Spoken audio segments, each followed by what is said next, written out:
Buenas, mi nombre es Eric Laiche y soy estudiante de la carrera de Derecho. Hoy les hablaré acerca de las clases de interpretación jurídica. Bien, las clases de interpretación jurídica se pueden ver desde la persona que interpreta, es decir, por su autor, también como por el resultado que se obtiene tras la interpretación. Según el autor, la interpretación jurídica pueden ser de 4 tipos: común, doctrinal, judicial o auténtica. Interpretación jurídica común. Básicamente se refiere al significado del enunciado normativo emitido por una persona común, pues el derecho es tan extendido socialmente hablando que hoy en día casi todos opinamos. Interpretación jurídica doctrinal. Este proviene de los doctrinarios, es decir, de las personas instruidas en derecho. Cabe precisar que esta interpretación no es vinculante formalmente, pero de acuerdo al razonamiento de la argumentación vertida puede ser muy persuasiva. Interpretación jurídica judicial. Esta la constituye la jurisprudencia. Esto no es fuente de derecho, porque no crea enunciados normativos, sino interpreta los ya existentes. ¿Sí? Esta interpretación es vinculante, sí es vinculante para las partes del caso en concreto. El caso en concreto que se resuelve y puede ser también vinculante para los casos futuros, si es que se constituye como precedente. Interpretación jurídica auténtica. Es la establecida por el propio autor del enunciado normativo, es decir, el legislador a través de otro emitido con posterioridad. Ello obviamente es vinculante porque es parte del ordenamiento normativo positivo, es decir, es parte de la legislación como fuente de derecho por excelencia. Por otro lado, la interpretación jurídica se divide en dos subclases, según el resultado al que se llegue. Bien puede ser declarativa, ¿sí?, es decir, una interpretación estricta a lo que establece el enunciado normativo, o bien puede ser, ¿sí?, o bien puede ser una interpretación jurídica extensiva cuando dicha interpretación supere lo comprendido en el enunciado normativo, o restrictivo cuando establezca restricciones a lo establecido. Estas clases dependerán del resultado, por lo que son meramente teóricas. ¿Sí? Lo más importante es conocer los métodos de interpretación jurídica, y en la doctrina vamos a ver muchos, generalmente nombrados de manera distinta o incluso un tanto confusa. Es por ello que considero solo desde una perspectiva pedagógica señalar 6 métodos que engloban a los demás, porque unos incluyen a otros o porque utilizan sinónimos. ¿Sí? Bien, estos 6 métodos los dividiré en 2 grupos. Para ser exactos, en 2 grupos de 3. Primero, al primer grupo lo llamaremos métodos puros y al segundo grupo lo llamaremos métodos mixtos. Vamos con el primer grupo. El primer grupo, conformado por el método literal, sistemático y teleológico, ¿sí? El método literal, en un sentido clásico, importa la observación a la redacción específica del enunciado normativo. Esto es, señalando que este es básicamente lo mismo que la norma jurídica. Es decir, no hay nada que interpretar, pero actualmente este método se ha enriquecido. Primero a través de la exégesis, cuya visión pura realiza un análisis minucioso de los artículos de un cuerpo normativo, ¿sí?, y en cuya visión sintética se busca el sentido de cada figura jurídica a través del sistema normativo. Bueno, pero claro, ¿no? Siempre para este método usaremos la semántica, el diccionario, incluso hasta la gramática, para poder ayudarnos a entender el sentido normativo. Y ello no es malo. ¿Por qué? Porque si queremos dotar de sentido al enunciado normativo, que está formado por palabras, la única forma de hacerlo es utilizando más palabras. ¿Sí? Por ende, necesitaremos al final de este proceso el diccionario.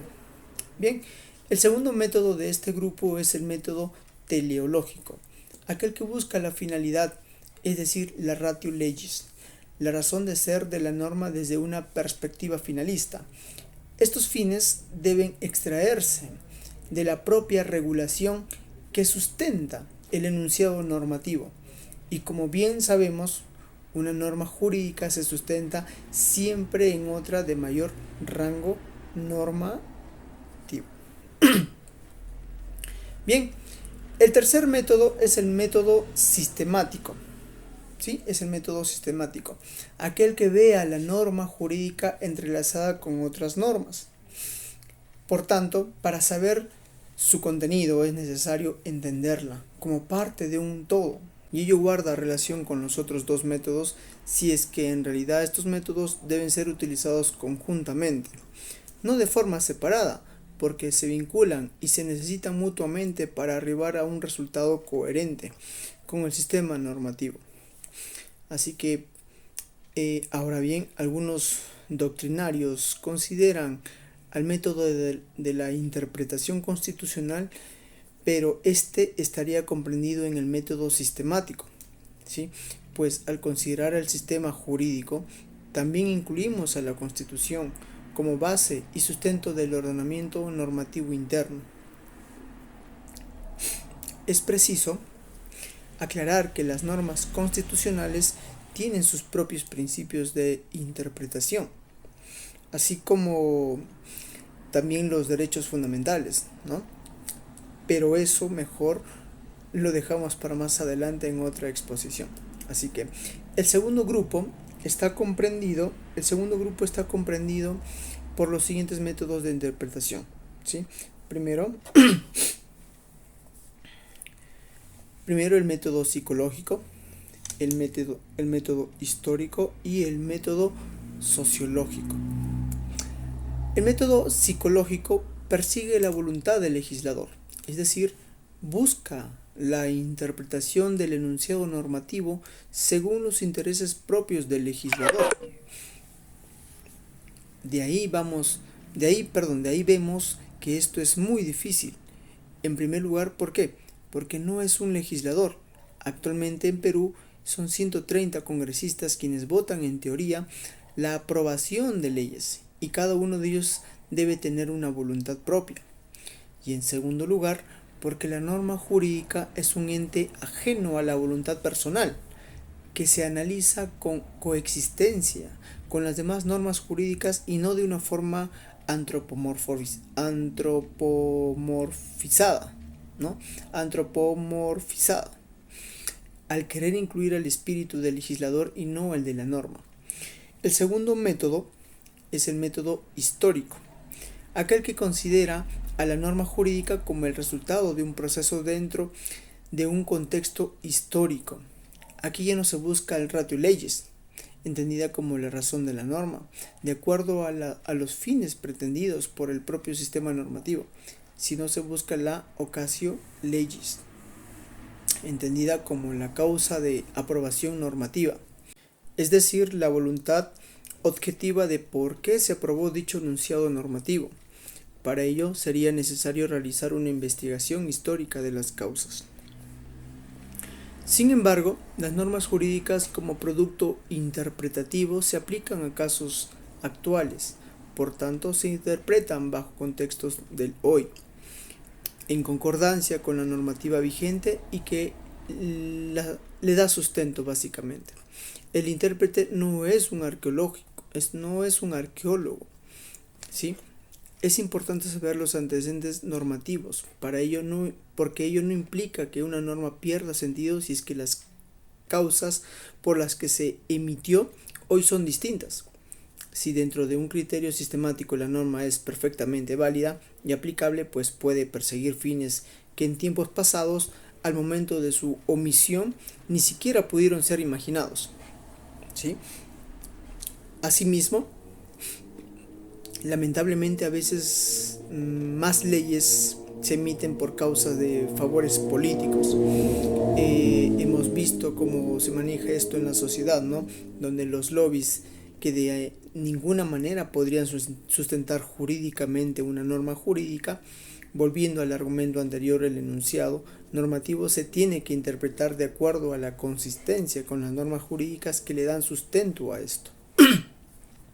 Por último, el tercer método de este segundo grupo es el método sociológico, ¿sí?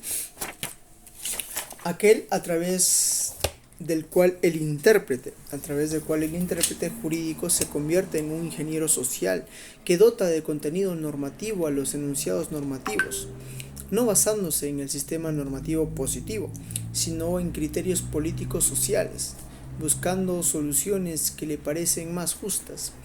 Al respecto, en primer lugar, considero que debe respetarse el sistema jurídico imperante, ¿sí? Y ello no implica de ninguna manera dejar cualquier contenido axiológico, porque el método sistemático y teleológico persiguen valores, pero valores jurídicos positivizados en la Constitución y en los títulos preliminares también, de los diferentes cuerpos también normativos, ¿no?, que hoy en día se manejan.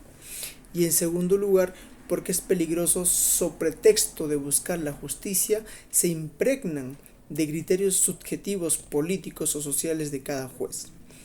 Bueno, creo que he sido objetivo con respecto a las clases de interpretación jurídica y bueno, pues sin nada más que agregar, espero haya sido de su total agrado y se hayan entendido los diferentes tipos de interpretación jurídica que se utilizan hoy en día en nuestro sistema jurídico. Sin nada más que agregar, me despido. Gracias por su atención.